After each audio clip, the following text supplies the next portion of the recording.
So, of course, right after NXT, which I think is really cool to be able to watch two different shows at once, we had the second episode of the Cruiserweight Classic.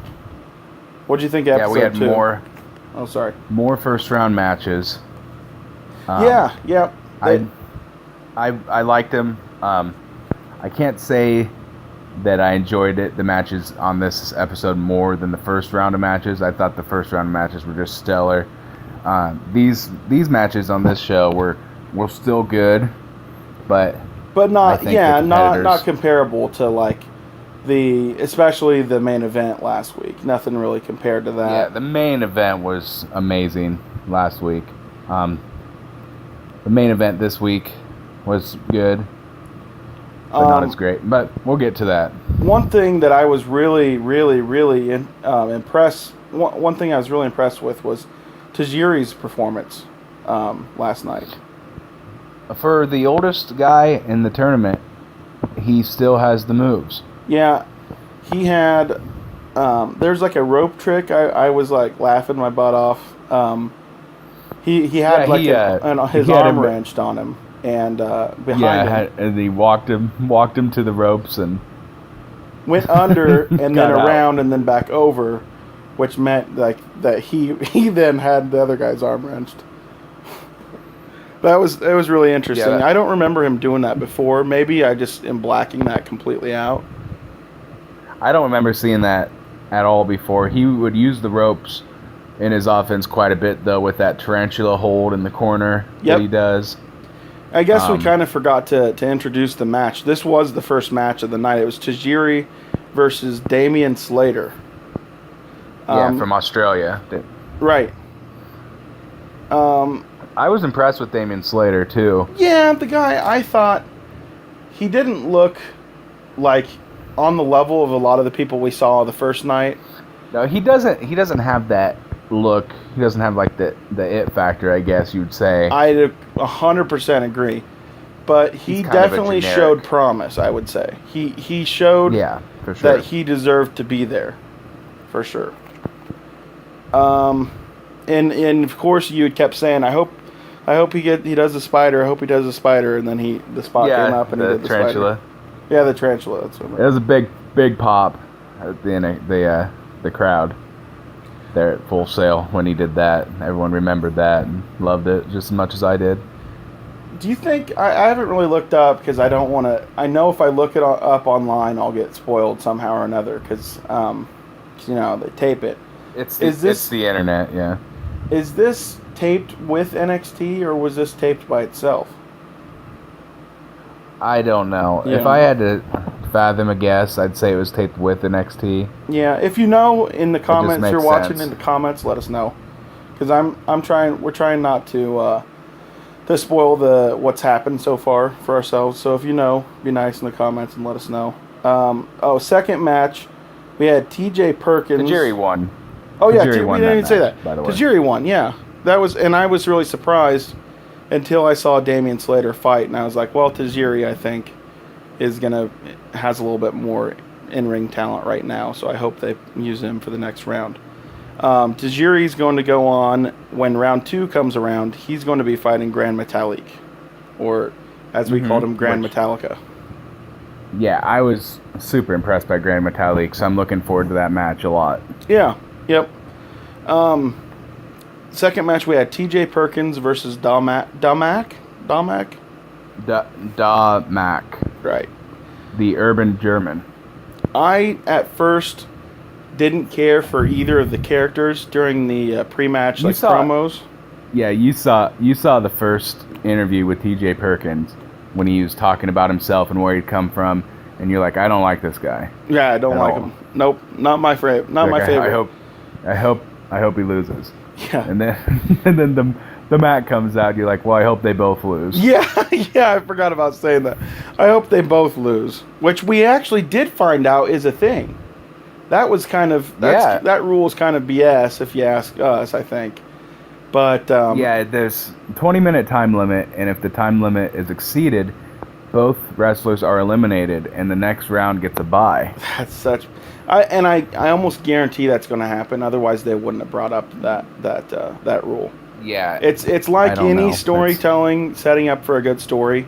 It's not a rule unless it's going to be later, unless it means something later. Unless it's going to come into effect, yeah. I'm going to call T.J. Perkins the man of a million holds. That guy had, like, his moveset was like, there were no strikes. It was just every move was a different submission move. Yeah, he chained submissions together like nothing I've seen before. Right. It was like he would do one move and then switch over to another and switch over to another. He could also do the high-flying maneuvers. I was really impressed with T.J. Perkins. I was too, and I remember saying to you last night when we were watching it, I said, well, I don't regret what I said about the way he looks and stuff and like his character, but I do regret saying I hope he loses because I actually thought I could really grow to turning my opinion around and liking this guy. He really played to the crowd too. He would be dancing. He dabbed. He had Damac in like a kind of like a cloverleaf move, and he did a dab as the guy was. And so the crowd kind of went crazy for that. So I guess I really enjoyed him. Damac had the MJ, the Michael Jackson type of thing going on. Yeah, everything about him was Michael Jackson. Yeah, Morrow even said not a great time to be an MJ fan because of what's come to light with MJ. So he kind of had a negative, connotation. It was funny too because I had never heard about. I had always been one to believe. Yeah, obviously, if it looks, what's the saying? If it looks like this and it acts like this and it talks like this, then it is this. Kind of like with Michael Jackson and his behavior, Mm-hmm. And what was it you told me? It was like you thought the exact opposite for forever. I always defended Michael Jackson. I'm like, it's never been proven. The courts, came out on his side, and so I'm like innocent until proven guilty, and then all this other stuff comes to light after his death, and makes me look like a fool. Michael Jackson, thanks a lot. Thanks a lot.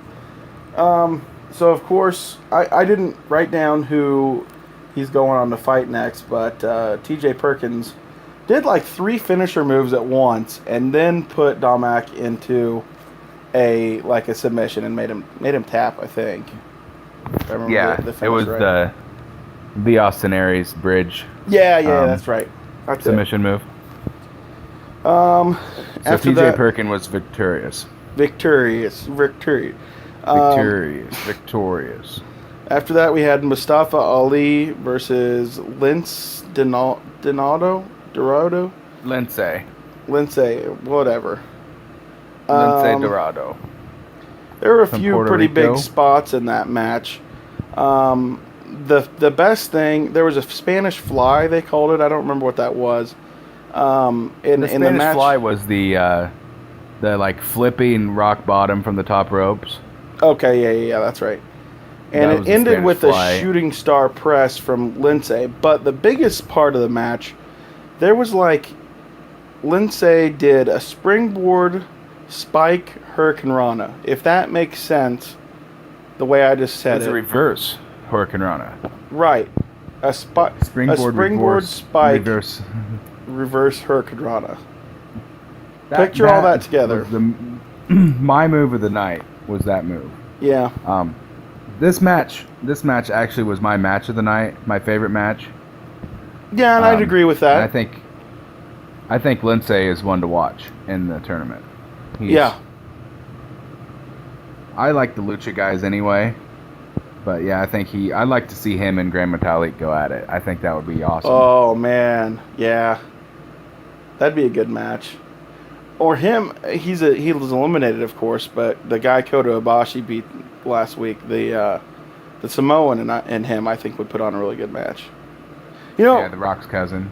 Guys, listening, this is what's the best thing about this, is when you add new people that you don't know and you get to see their styles, you just get to wonder, hey, what would this guy look like here? And it's just, these are things we're going to get to see. And greatest time. Yeah, this is the greatest time in the world to be a wrestling fan. Because what an exciting time to be alive. Right. So Lindsay went over. He was the winner, so of course you were going to get to see him more, thankfully. Excuse me. We had not to discredit Mufasa Ali. Yeah, you have a very good point. He was pretty good. But our main event, which was, I would almost say, was the worst match of the night. It was Akira Tozawa versus Kenneth Johnson. What did you think of that? I like the match still, but it, like you said, not the best match of the night. Not even the second best. I think Akira, and I think you're actually the one who said this last night, and I jotted it down, and the more I think about it, that he was held back by Kenneth Johnson, and he'll look good. I think next week, or what? Not next week, but whenever he fights again, he'll look good when he has a better opponent. Yeah, Kenneth Johnson just looked very green, very new. And who's to know if that's the truth or if he just had an off night or what it was? Yeah, I don't know. I've never seen him wrestle before, of course. Me neither. He just, I don't know, just something about him. He just looked like he was slow. You know, I don't know. He just didn't seem like he fit in with the rest of the competitors. No, absolutely not. I think he was. If I'm going to say somebody was the worst so far, it'd be him. And I don't like to say that because everyone's been great, and I'm sure he's had fantastic matches, and I want to, and I would love to see him wrestle again, so I can give him a second chance. In my opinion, you know. Yeah. I want to see all these guys wrestle all the time. That's the thing about this is these guys have all put on great matches, and even though I just said this was my least favorite match, it was not bad by any stretch of the imagination. No, not at all. Saying it's bad is like saying it's the worst type of pizza. You know, it's still pizza. It's still pizza, yeah. That's a very good analogy that maybe you and I will be the only ones that get, because I think we're the only ones that like pizza as much as we do. But I don't know. Everybody loves pizza, I guess. So I mean, that's gonna do it for this week in wrestling. Did you guys have a favorite match this week? Let us know. What was your favorite show? Did you like Raw? Did you like SmackDown? Did you like NXT? Did you like CWC? I would say my favorite show. If you're not watching, go ahead. Oh, so if you're not watching CWC, watch it. I can't stress that enough. Yeah, absolutely. If you're watching Raw and SmackDown and enjoy Raw and SmackDown, watch CWC. I'm still going to say my favorite show of the week was, even though it fizzled out, I want to say SmackDown, just because, you know, I don't think there'll ever be anything that big anymore. I mean, there was a lot of build up to it, and finally we get to see where Finn's going. I mean, for the longest time, he was supposed to be, I'm going to be in NXT a really short amount of time, but it seems like he spent a lot more time than anybody else did in NXT. There's a lot of teasing that he done about coming up, and so it's finally nice to see him. And I don't quote me on this, but I think if Dean Ambrose retains the title on Sunday, I think he holds a record for the most televised title defenses on TV. That we're getting into territories like NFL does, where we have these really obscure records, but hey, this is my favorite guy, so anything I can say to defend him. I think it's pretty cool that he defended the title twice in a row, 2 nights in a row, because if you get any heel do that, they say, I defended the title last week or last month, you know. And the fact that Dean Ambrose is a fighting champion. He's fighting 3 title matches in 1 week. Yeah, for sure. What was your favorite thing, Tom? The CWC. My favorite thing. I hate to beat that dead horse, but yeah. So that's going to do it for us tonight. My name's Jake. And I'm Tommy. Be excellent to each other. And party on, dudes.